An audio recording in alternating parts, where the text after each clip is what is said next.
Hello అండి. Welcome to our channel Swapna Vijay gardening vlogs. అందరూ ఎలా ఉన్నారు? బాగున్నారా? నేనైతే చాలా బాగున్నానండి. నేనైతే ఈరోజు ఈ వీడియోలో మార్నింగ్ టు ఆఫ్టర్నూన్ వరకు నేను మొక్కలతో ఏ విధంగా గడుపుతాను, ఏమేం పనులు చేస్తాను మొక్కల చుట్టూ అనేది నేను ఈ వీడియోలో చూపిస్తానండి. ఈమెంటి మొక్కలని చెప్పి దేవుళ్ళ పటాలను ముగ్గు వేసేది చూపిస్తుంది అని అనుకుంటున్నారా? చూపిస్తానండి. ముగ్గు వేసి తర్వాత మొక్కలు ఎలా ఉన్నాయి, మొక్కల చుట్టూ ఏం చేస్తాననేది చూపిస్తాను. ఎందుకంటే నేను మార్నింగ్ లేవగానే ఫస్ట్ కిందికెళ్ళి ఊడ్చి చల్లి ముగ్గు పెట్టేది నా అలవాటండి. ఇప్పుడు ఒక్కొక్కరికి ఒక్కొక్క రకమైన హాబీ ఉంటుంది, లేదు ఇష్టం ఉంటుంది, లేదంటే ఒక్కొక్కరు ఒక్కొక్క రకంగా స్ట్రెస్ రిలీఫ్ చేసుకుంటూ ఉంటారు. నేనైతే ఈ మెలికల ముగ్గులు వేసుకోవడం ద్వారా మరియు మొక్కల చుట్టూ పనులు చేయడం ద్వారా చాలా హ్యాపీగా ఉంటానండి.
కంప్లీట్గానైతే ముగ్గు వేసుకున్నానండి. వేసుకున్నాక మొక్కలకి ఏమేం పువ్వులు వచ్చాయి, ఏమేం పువ్వులు పూసాయి అనేది చూసుకుంటూ ఉంటానండి.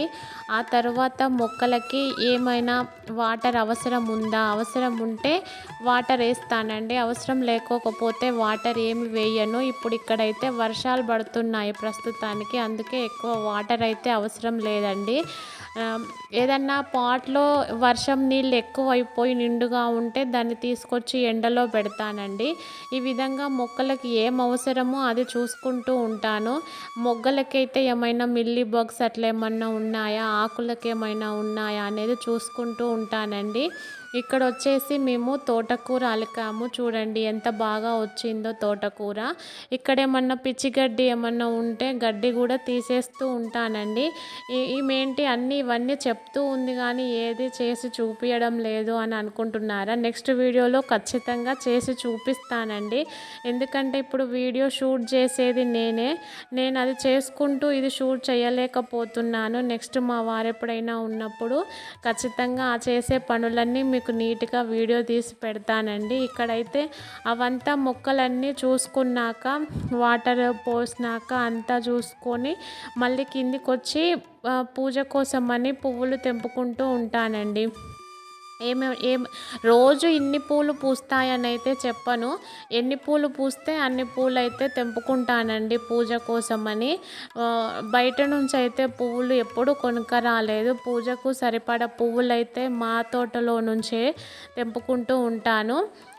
నెక్స్ట్ ఈ విధంగా మొక్కలను చూసుకొని పూలు తెంపుకొని పూజ చేసుకొని లంచ్ చేస్తానండి. ఈ విధంగానైతే నా డైలీ రొటీన్ అయితే ఉంటుంది. డైలీ అంటే డైలీ ఇలానే ఉంటుందని కాదండి, ఒక్కొక్క రోజు మారవచ్చు, కానీ మ్యాక్సిమం ఇలా ఉండడానికైతే ట్రై చేస్తూ ఉంటాను.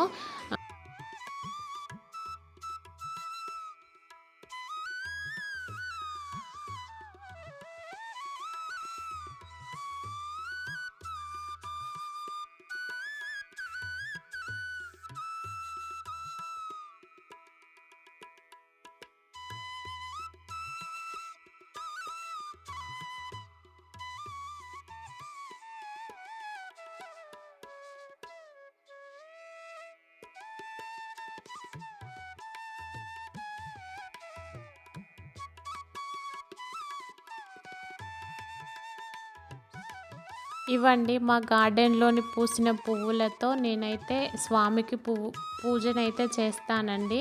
పూజగా అనగానే నేనైతే చాలా ఆర్భాటంగా ఏం చేయలేను. చాలా సింపుల్‌గా చేస్తాను.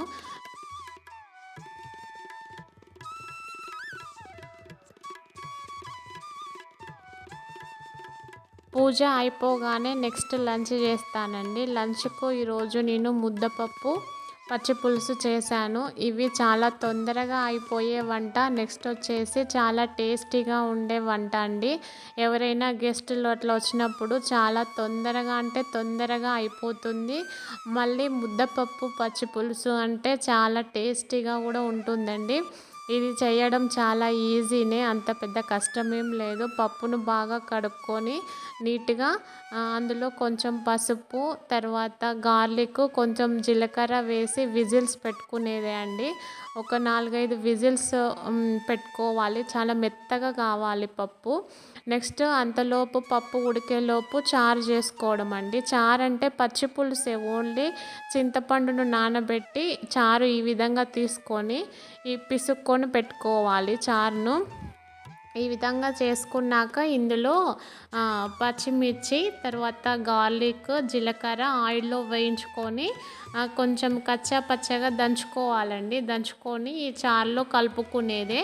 ఇందులో ఈ చారులో ఆ పేస్ట్‌తో పాటుగా ధనియా పౌడర్, కొంచెం మెంతి పౌడర్, కొంచెం పచ్చి ఆనియన్సే వేసుకోవాలండి. ఇంతే, చాలా అంటే చాలా ఈజీ పచ్చి పులుసు. ఇదో ఒక్కొక్క సైడ్ ఒక్కొక్కలాగా చేసుకుంటారు.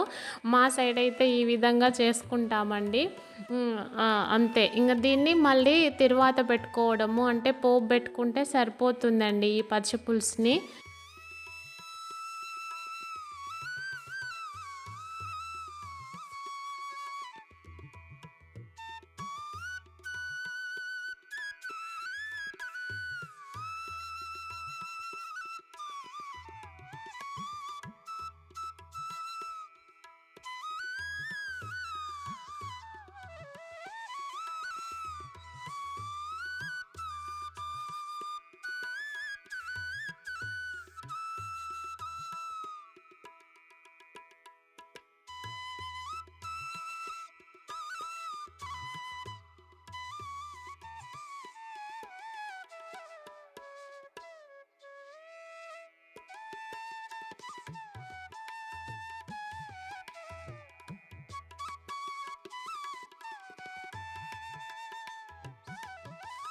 ఇదండి నా వంట. ముద్దపప్పు చేశాను, పచ్చి పులుసు, అలాగే కొంచెము ఆలుగడ్డ వేపుడు, నెక్స్ట్ వచ్చేసి అప్పడాలు, ఇవి చేశానండి వంటకి. ఈ వీడియో మీకు ఎలా అనిపించింది? నచ్చిందా?